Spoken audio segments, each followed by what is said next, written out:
Oh, yeah. Yeah. Wait till that turns to give us Barabbas. Anyway, Sit down. let's sit down. see. Yay! Got it. Okay, I'm pushing, got it. So I had the pleasure a few weeks ago to speak on a Sunday morning to the joint heirs class.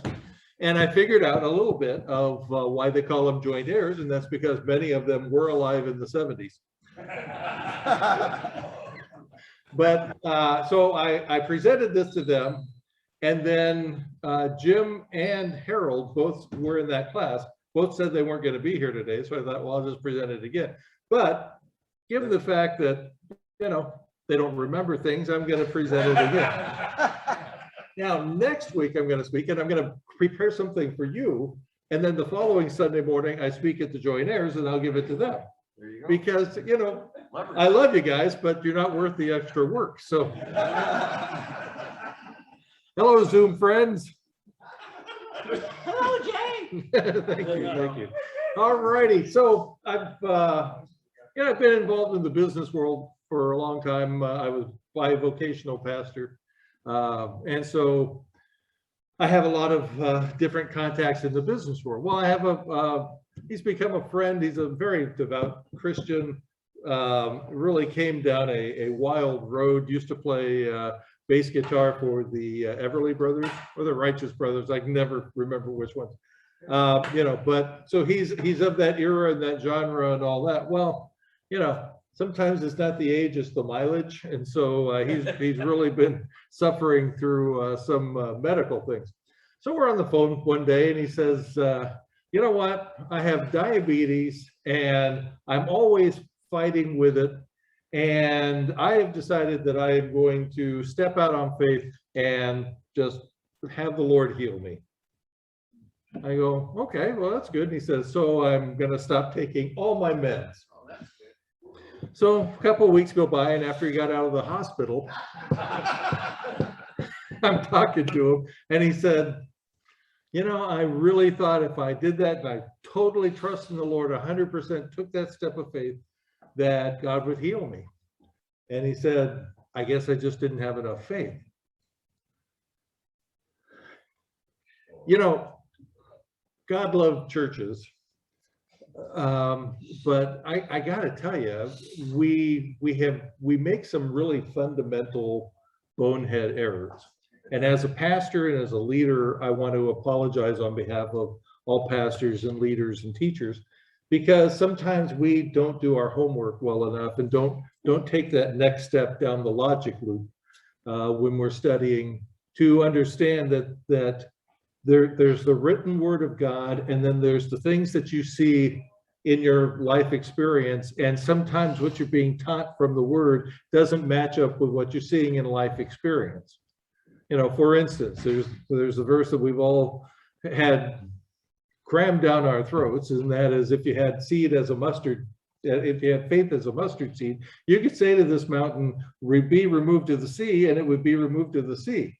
There has not been one mountain that has been removed from the sea because somebody stood there. You know, and we're looking at 2,000 years. That's not a very good track record. You got apostles, right? I figure they were pretty spirit-filled, right? If anybody could have done that, not even Jesus did it.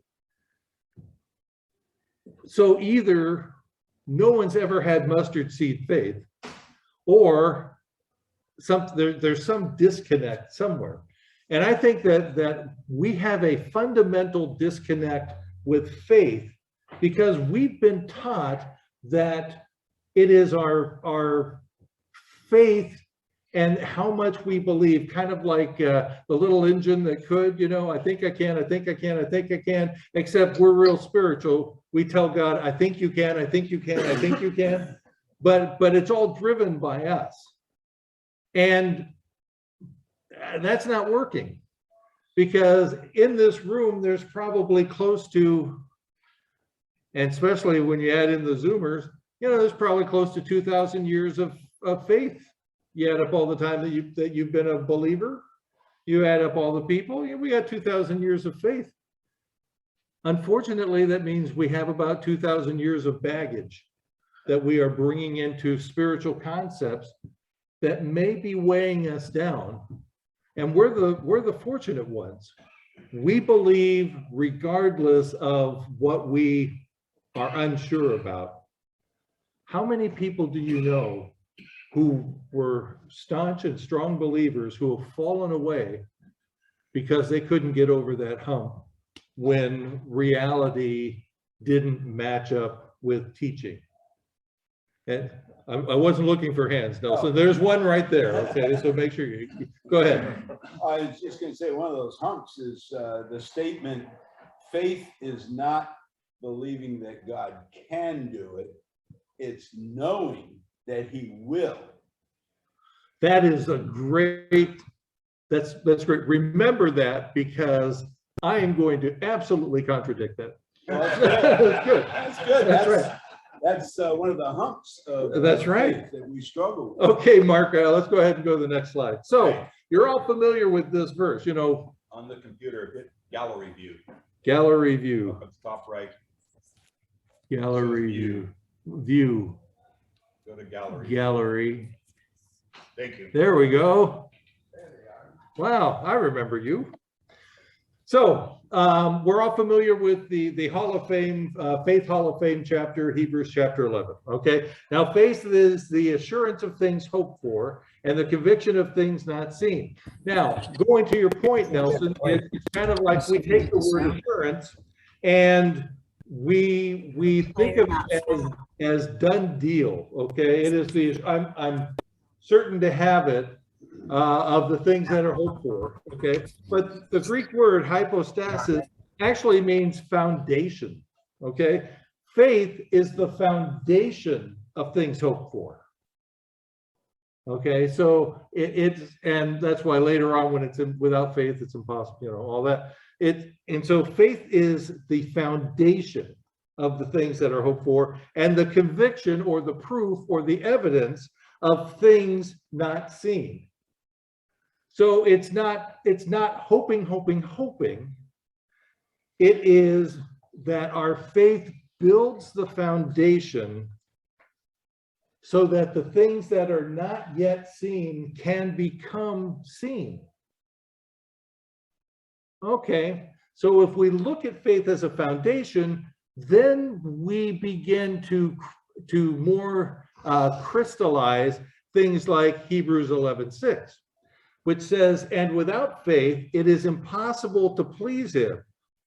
Now that is one of the worst feelings in the world, is to have come this far in our faith, to come this far in our life, to have bought so truly into Christianity that we get to this point and then we're going, without faith it's possible to please him, because we know that there's all this baggage that comes along and we're going, you know, I guess I didn't have enough faith to do that. I stepped out on faith and the thing just, you know, blew up in my face.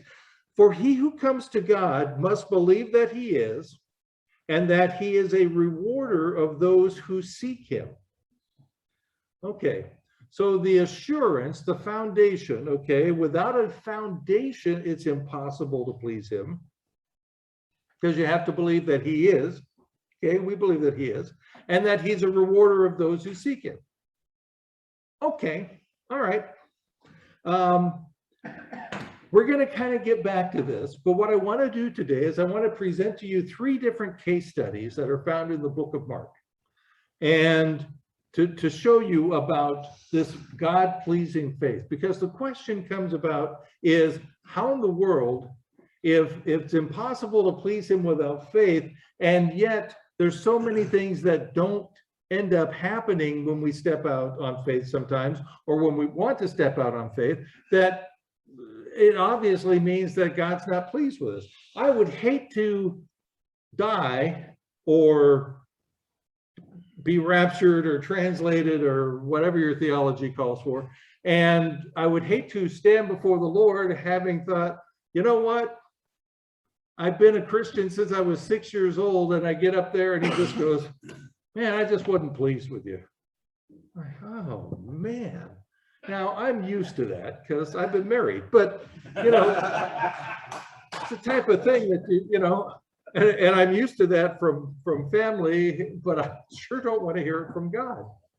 And I don't think that that's his purpose. I don't think that's even in his heart.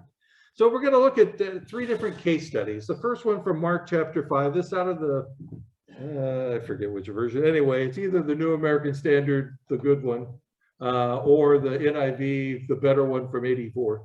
And so it is the woman with the issue of blood. Now, this is an interesting passage because it gets interrupted.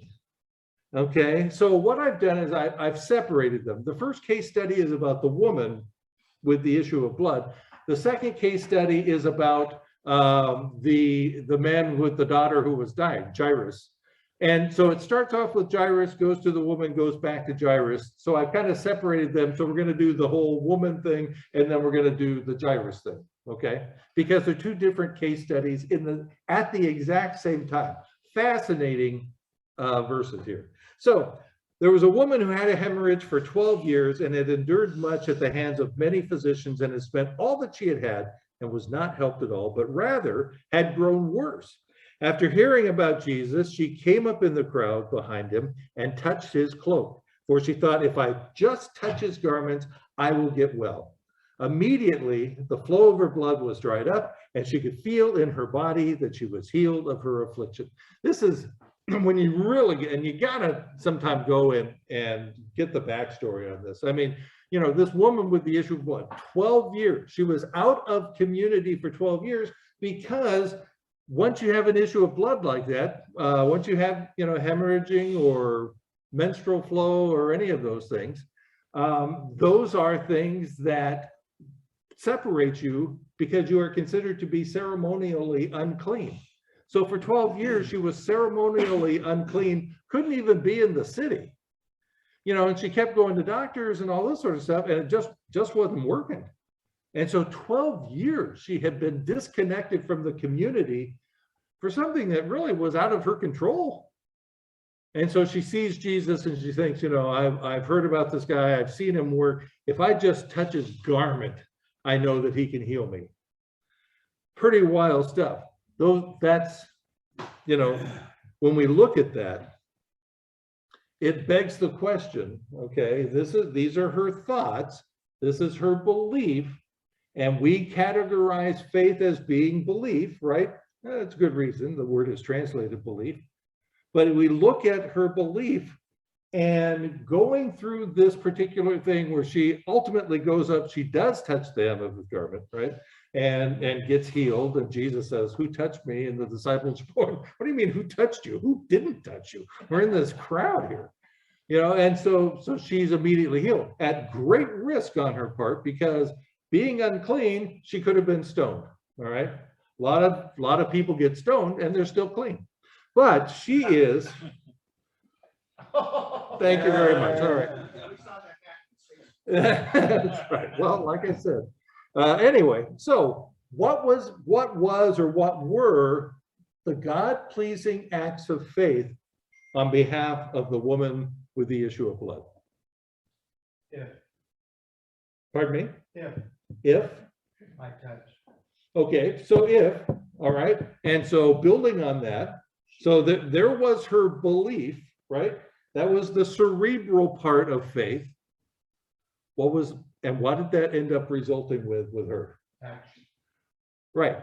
She came up to him, right? At great risk to herself. At great risk. I mean, that's like a COVID infected person walking into the group. Oh yeah, absolutely. Okay, so she came and then she did what? Maybe she was touched his garment. And she touched. And maybe she was hoping that Jesus was not part of the system. And she wanted to find out. And so it was almost an experimental type of thing. And so how did, right? If I can just get Could be. close to him and touch him and he rejects me, then I'll know I'm still in that same situation. I don't think she knew she was going to be healed at that point. No, you know what? I think you're probably right. There was not a 100% guarantee that she was going to be healed if she did this. Right? Is there ever a 100% guarantee in anything that is an act of faith? In her mind, it was. In her mind, she believed 100%. I'm going to get healed if I touch him. And what did that lead her to do? Touch him. Right. Go in, touch him. Touch his clothes. right? Now, the act of doing that, I mean, the courage that it took to get to that point, but the actual act of doing that, that's nothing. It touched his garment, you know, it's like, okay. Okay. All right, good. Let's go into the second case study. Okay. Now, second part of things that are going on here is with Jairus and Jairus's daughter. So before the woman touched Jesus, one of the synagogue officials named Jairus came up and on seeing him fell at his feet and implored him earnestly, saying, "My little daughter is at the point of death. Please come and lay your hands on her so that she will get well and live." While he was still speaking, they came from the house. Now, in between this, okay, that's when the woman with the issue of blood. I don't know what her name is. Anytime there's a woman in scripture and I don't know what her name is, I just call her Lovey. Okay, so Love, in between this, Lovey comes up, touches, gets healed, and it's like, oh, wow. And so, you know, and I'm sure that Jairus is like, oh, seriously? You know, it's like standing in, you know, here the shortest line at the supermarket, and then all the long lines have already checked out, and you're just going, seriously? So you change lines, and then it's, anyway. So while he was still speaking, so the woman got healed, and while he was still speaking about that sort of thing, they came from the house of the synagogue official, and they said, "Your daughter has died. Why trouble the teacher anymore?" But Jesus, hearing what had been spoken, said to the synagogue official, "Do not be afraid any longer, only believe." Okay, and they came, so they continued on, they came to the house, and he saw a commotion and people loudly weeping and wailing. Entering in, he took along the child's father and mother and his own companions, and together they came into the room where the child was. Taking the child by the hand, he said to her, "Little girl, I say to you, get up." Immediately the girl got up and began to walk, for she was 12 years old, and they were completely astonished. I left out some of the stuff just for time. They also got her something to eat because she's a 12-year-old, and you know how 12-year-olds are. Anyway, so they go in there and go into the house. There's the morning death party that are there. She has died. They're in full swing. But Jesus says, "Come on up." So mom and dad go up. Jesus's companions go up, and they're there. And Jesus touches her. She gets up. Okay. And they were astounded. What were or are, what was or were the God-pleasing acts of faith in this particular vignette? Okay. Okay, well, Jesus did the touching. Okay, so well, so that needs to come before that. But the very first thing, when Jairus came up to him and asked him to come and save my daughter, but she's dying. Yeah, I mean, he's a synagogue official. Yeah. Okay, this is a high risk, high profile, everything to lose sort of thing. And realizing that he was going to lose his daughter was more important than losing position and power. He had to overcome that, and that was faith. So yes, coming to Jesus. Yeah. He stepped out on what Jesus said. Only Yeah. believe. Right. He stepped out. Right.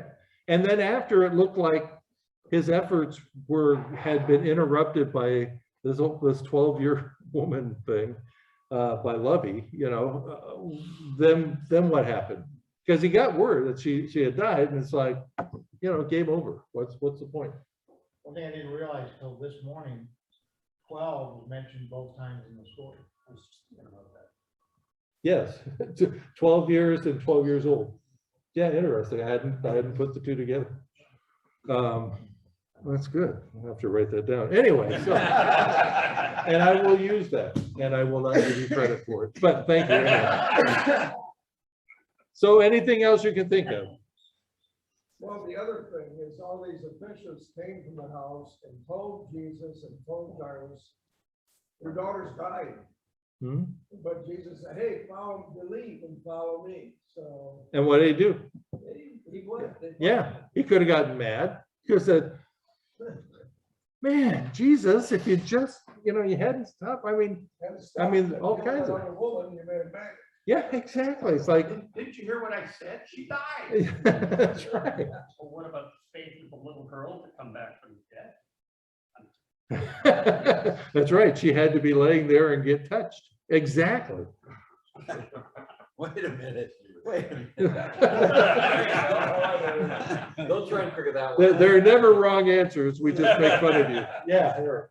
Another point that came to my mind was Jesus went with that Jairus to his house and touched the girl, but yet to the Roman centurion said, your daughter's healed. Your servants. Just say it. Yeah. again. Just say Well, it and it's done. Exactly. Exactly. Lazarus. Yeah.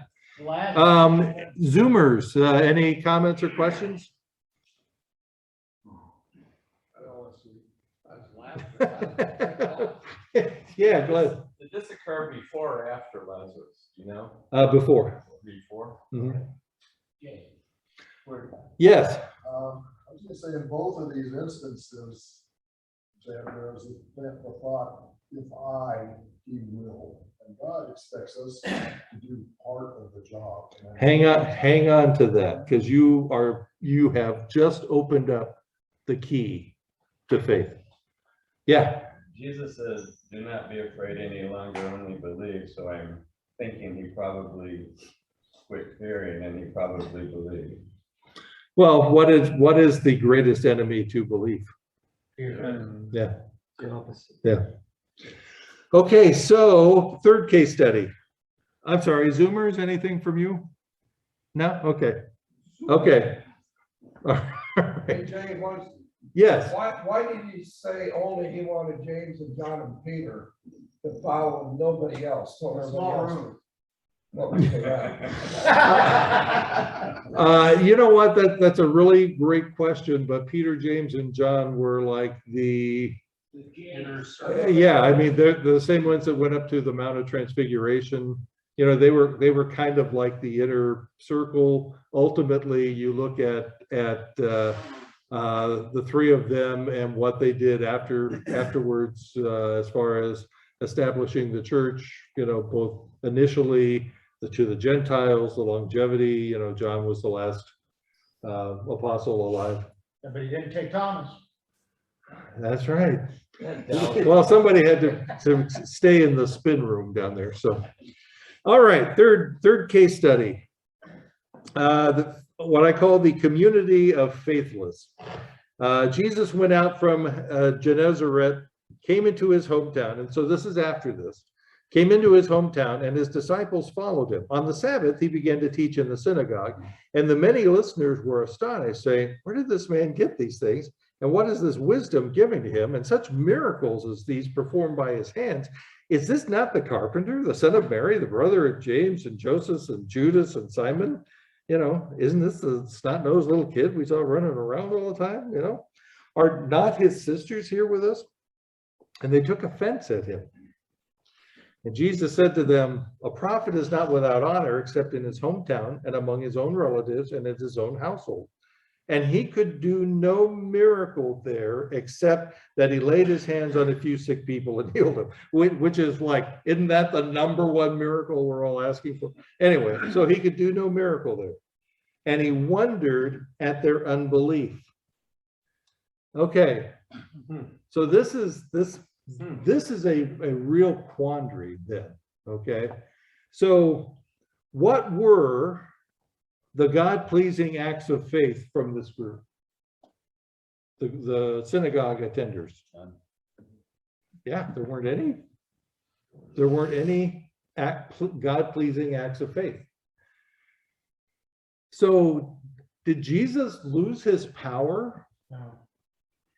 I mean, does he feed off the energy of our faith and go, okay, I can, I'm all charged up? Does he lose his power? No. Okay. Okay, I think we believe God to be all powerful, right? Okay. Let me ask you a question. Can God change the past? He's not all powerful then, is he? Well, we'll let you ponder that amount of heresy on your way home when you're going, "Ooh, I'm gonna Google that." Anyway, the thing we have to come to grips with is God, I guess he could change the past, you know. It's like, you remember when Superman got up and he spun the world back 24 hours, okay?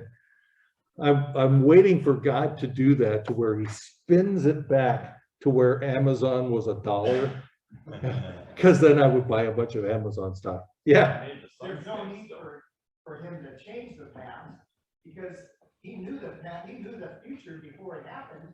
So why, there's nothing that need to change, because it's exactly the way either he planned it or he allowed it.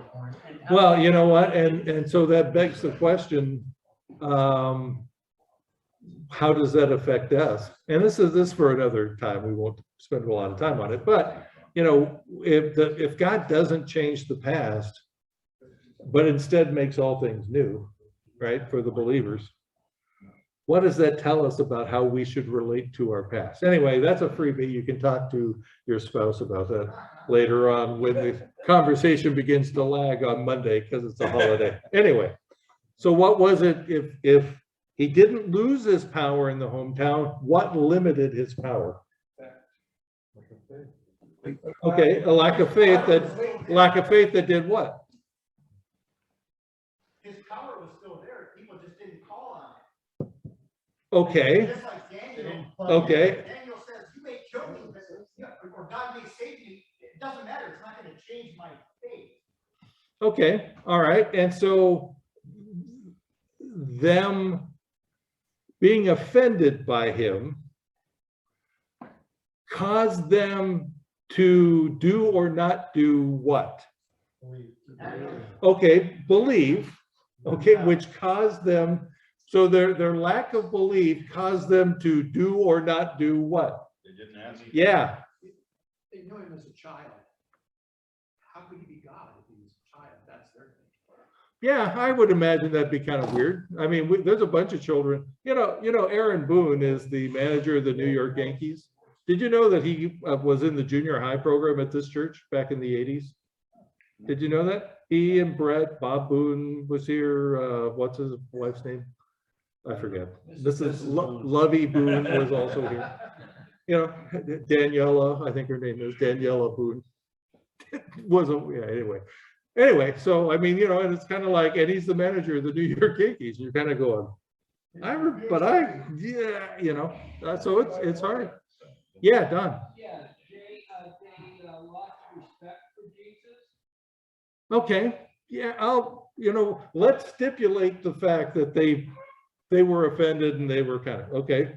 So what did that cause them to either do or not do? Disconnect from God. Okay, they disconnect, which caused them to do or not do what? They didn't ask for his help. Okay, they didn't ask for his help. Les? Yeah, exactly. Okay, someone was over here? Someone here? Zoomer? Because we're not getting the answer in California, guys, so any out-of-state help we can get would be great.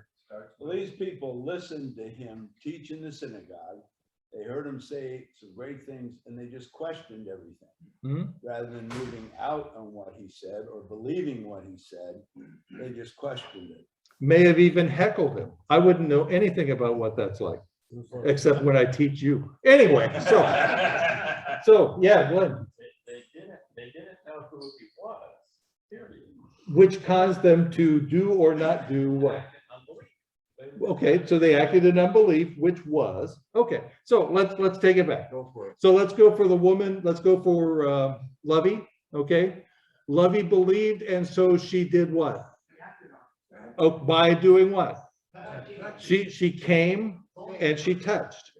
Jairus believed, and so what did he do? Went with Jesus. It's right, he came, he asked, and then he lost all hope, but he asked again, and he stayed with, went to the house, went upstairs. Okay, you're beginning to see, what did Lovey and Jairus do as demonstration of their faith? Right, they did. They gave, okay, and so what did the people in the synagogue not do? They didn't believe. They didn't act on that, and so they didn't give Jesus any what? Opportunity. You see, you know the paraplegic that came down through the roof, you know, he had 4 friends, they went up, they tore off the roof, they lowered him down, okay? They gave Jesus the opportunity. Okay, there was no opportunity. They said, we're not going to stand for this, we're going to tear off the roof. At great personal risk for them, you know, they tore off the roof. All 4 of those guys came down with shingles. Oh, this is gold. Anyway, so it's the opportunity. You see, and what our faith does, it's not that it generates power with God. It's not that there's an energy that's created. It's not some wacko, you know, mysterious thing. It gives God the opportunity to work. Why do missionaries go to the mission field? Because it gives God an opportunity to work. Okay, so what is faith? Let's go to the next, there we go. Faith, I've simplified it down to we do our part so that God can do his part. We do our part so God can do his part. Belief plus opportunity equals God-pleasing faith. Okay, so start to think about if you, state your name, want to have God-pleasing faith, what do you have to do in order to have your faith please God? Whoa. Before you answer that, we're going to go take a look at the people in the Faith Hall of Faith, okay, out of Hebrews chapter 11. All right, so, you know, if you're looking at Hebrews chapter 11, it just names these people, all right? Okay, Abel, what Abel did, his act of faith, doing his part, is that he offered the God-pleasing better sacrifice, better than Cain, okay? What did Enoch do? We have no idea, but he was pleasing to God, and so he was translated, okay? What did Noah do? He built the ark. He could have understood that there was going to be rain. He could have understood that he didn't. Wouldn't have worked if he hadn't built the ark. Abraham. We know what Enoch did. He walked with God. He walked with God, right? And then poof, Yeah. right? So Abraham obeyed and went and lived among aliens, okay? Because God told him to do that. What did Sarah do? She conceived. Okay, that took faith, right? It was an act. I mean, if she laughed, you know, and that's the thing. See, and that's a great point. Thank you. You know, because we have bought into the incorrect doctrine, teaching, that our faith has to be completely void of any doubt or reality, right? It has to be a blind faith, and it's like, I believe, but you see what's out there, and you just go, oh man, and then something, and you just go, see, I didn't have enough faith. Okay, I stopped taking my meds, and so my blood sugar went up to 1200, and it's just lack of faith on my part. Yes, it is a lack of faith on your part, because the meds are so you can keep your blood sugar. What's your act of faith? Well, okay, we can do that, right? You look at Sarah, she conceived. You look at Abraham's listed twice, okay? He offered Isaac. I mean, but all of these are like he offered something. You know, Isaac, what did he do? He blessed Jacob and Esau. And you're kind of going, well, what kind of act of faith is that? Well, you know what? The act of faith was you had to believe that this was what God had set up, because what is important with all of these? You know, when you look at every one of the people in the Faith Hall of Fame, if they hadn't acted in faith, if they had not had God-pleasing faith, we wouldn't have a Messiah. Okay. Jacob, he blessed the sons of Joseph. Interesting, you know, thing. And it's like, how come there's no tribe of Joseph? Well, there's no tribe of Joseph, and Levi is out there, and he's, you know, they didn't get any land. And there's Manasseh and Ephraim who were born in Egypt, born of an Egyptian mother. And Joseph received the double portion that was supposed to go to, you know, the firstborn, but he was the 11th born. And it went to him, you know, and yet at the same time, you know, Jacob blessed the sons of Joseph so that the lineage could continue. Joseph left instructions for his bones that said, don't leave my bones here in Egypt, go up to the land of promise. Why? Because he knew that there was going to be a land of promise, and that he trusted God and said, don't leave me here. Moses, what did Moses do? Well, he refused Pharaoh, he left Egypt, he guessed, well, let's go to Moses's parents. Because it doesn't happen if Moses's parents didn't hide Moses. You know, acts of faith that are demonstrated in giving God the opportunity. You know, Moses refused Pharaoh, left Egypt, kept the Passover, passed through the Red Sea, took Joseph's bones and put them in the promised land. Joshua, we all know Joshua fit the battle of Jericho, right? And the walls came tumbling down. Okay, Rahab is listed in the Hall of Fame for faith. You got a harlot that's listed in the Hall of Fame of faith. She welcomed the spies. You know what? Without Rahab the harlot, for two different reasons, we don't have a Messiah. You know, she was what, the grandmother? You know, the whole, you know, you're reading, you know, Ruth and stuff like that. I mean, it's just amazing things that happen when God-pleasing faith occurs. God-pleasing faith is belief and giving God opportunity. So let me ask you guys. See, we've made faith so hard, and we've made it so nebulous, and we put so many qualifiers in it. And there's so much disappointment that we have to just sort of deny. Okay? And let's just be honest, okay? Yeah, God, I thought you were going to do this, but you didn't do this. You know, and we try to soothe ourselves with things like God causes all things to work together to good for those who are in Christ Jesus, for those who are called according to his purpose, and all of that's true.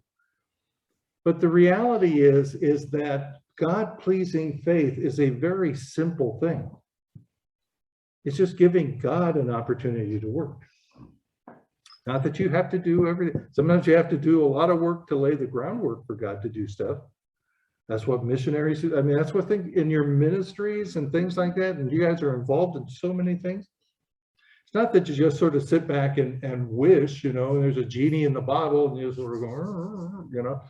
It's not any of that. It is just merely the fact that all you need to do to have a faith that pleases God is give God the opportunity to work.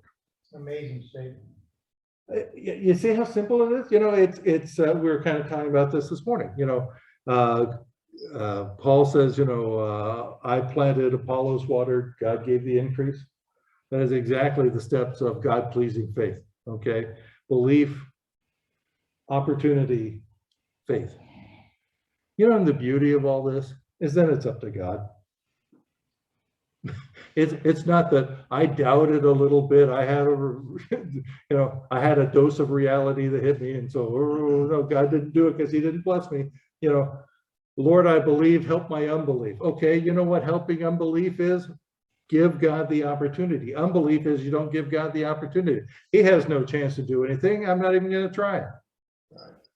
This person has no chance of coming to know the Lord. I'm not even going to lay the ark. I'm not going to invite him to, you know, church. I'm not going to, you know, present the gospel to him. I'm not going to go over and pray with him in a time of need. The guy is just an absolute stinker. And yet we all have people in our lives who you just go, there was no way this guy was going to become a Christian. And he did. So belief plus opportunity is God-pleasing faith. The great news today, gentlemen, is that it can happen in your life the minute you leave here. And it can happen every single day just by being mindful of giving God the opportunity. And that's all he's looking for. That's what pleases God. Heavenly Father, we thank you that the concepts are so simple and yet we've made them so hard. And then we put a whole bunch of walls up and all you're saying is, just give me a shot at it, guys. I'm good for this. I can do this. Just give me a shot. So Father, that's my prayer today, is that we would be mindful to give you opportunities to do what you do. Yeah, we're going to load the bases, God. It's up to you to hit the home run. And for this, we praise you. For this, we thank you. For thine is the kingdom and the power and the glory forever. Amen. Thanks, gentlemen. Thanks, Jay.